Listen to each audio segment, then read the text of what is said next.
Selanjutnya ada tujuan pembelajaran, yaitu tujuan pembelajaran yang akan dicapai di PowerPoint ini. Yang pertama, dapat mengidentifikasi apa itu statistik. Yang kedua, dapat membedakan antara statistika deskriptif dan juga statistika inferensial. Selanjutnya, itu dapat membedakan antara populasi dan juga sampel. Yang keempat, dapat membedakan jenis-jenis variabel, yaitu variabel kualitatif dan juga variabel kuantitatif.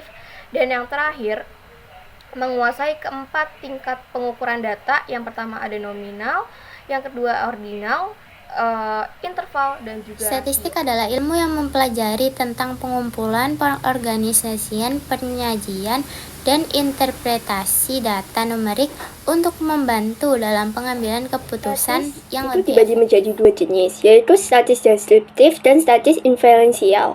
Statis deskriptif yaitu metode menorganisasi, melintas, dan menyajikan data dengan cara informatif. Sedangkan yang kedua itu ada statis inferensial, yaitu metode yang digunakan untuk memperkirakan suatu sifat dari populasi berdasarkan sampel. Populasi versus sampel.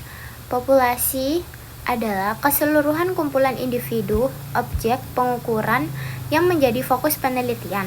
Contohnya seperti mahasiswa di seluruh universitas dan semua produk yang diproduksi dalam sehari. Kalau sampel, sebagian dari populasi yang dipilih untuk dianalisis. Tujuannya untuk menghemat waktu, biaya, Materi dan selanjutnya sumber daya. adalah jenis-jenis variabel. Jenis-jenis variabel ada dua, yaitu kualitatif dan kuantitatif. Kualitatif adalah variabel yang datanya berupa kategori atau label dan bukan berupa angka. Contohnya seperti jenis kelamin, warna mata, atau agama. Lalu yang kedua adalah variabel kuantitatif. Variabel kuantitatif adalah variabel yang datanya berupa angka yang bisa dihitung atau diukur. Nah, variabel kuantitatif sendiri ada dua jenis. Yang pertama, variabel diskrit. Variabel diskrit ini didapatkan dari hasil menghitung atau bilangan bulat. Contohnya seperti jumlah anak, jumlah kamar tidur, dan jumlah mahasiswa. Yang kedua adalah variabel kontinu. Variabel kontinu didapatkan dari hasil pengukuran, jadi hasilnya berupa desimal, seperti berat badan, tekanan ban, lama penerbangan, dan Materi GPA. selanjutnya adalah tingkat pengukuran data. Di dalam statistik, data punya tingkat pengukurannya yang berfungsi untuk menentukan bagaimana cara kita mengolah dan menganalisis data tersebut. Jadi di sini terdapat 4 tingkatan, yaitu ada tingkat nominal, tingkat ordinal, tingkat interval, dan juga tingkat rasio. Untuk tingkat nominal, pada tingkat nominal ini data hanya berupa kategori dan tidak ada urutan tertentu, karena semua kategorinya itu punya kedudukan yang sama. Sebagai contohnya itu ada warna itu misalnya ada warna merah, hijau, kuning. Kita tidak bisa bilang bahwa warna merah itu lebih tinggi tingkatannya dari warna kuning. Yang kedua ada tingkat ordinal. Jadi pada tingkat ordinal ini, data itu berupa kategori yang dapat diurutkan. Jadi dia punya unsur pemeringkatannya. Tetapi jarak antar kategorinya itu tidak jelas atau tidak sama. Contohnya dalam suatu lomba ada juara 1, juara 2, atau juara 3.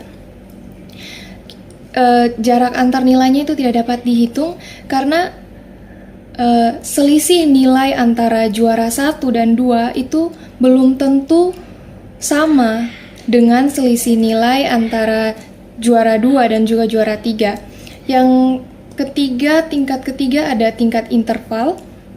Tingkat interval ini mirip dengan tingkat ordinal, mereka sama-sama punya unsur pemeringkatan.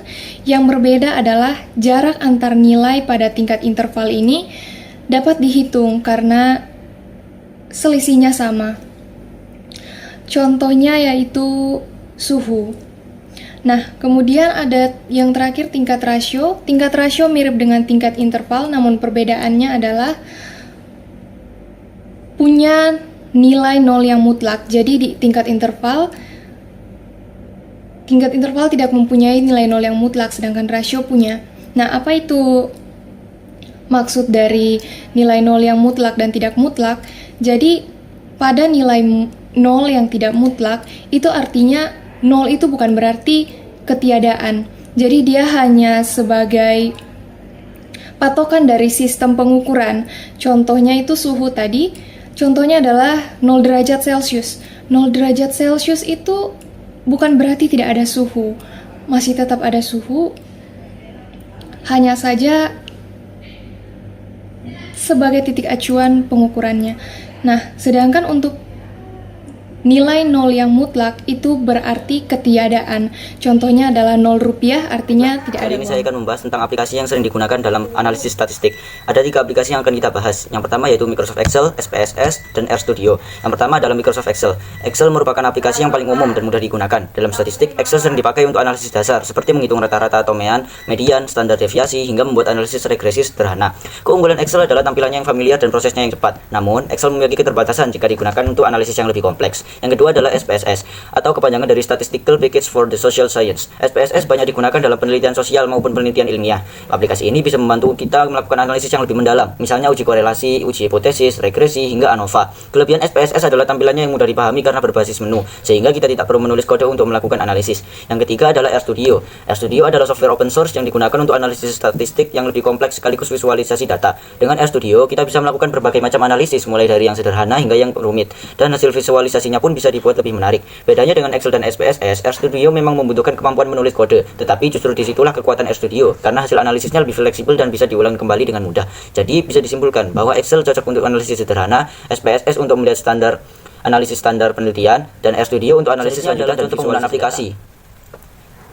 Yang pertama, di sebelah kiri ada contoh dari Microsoft Excel. Gambar ini menunjukkan sebuah scatter plot atau diagram pencar antara jumlah jam belajar dengan nilai ujian. Dari titik-titik pada grafik, kita bisa melihat adanya kecenderungan bahwa semakin lama seorang belajar, maka nilai ujiannya juga cenderung lebih tinggi.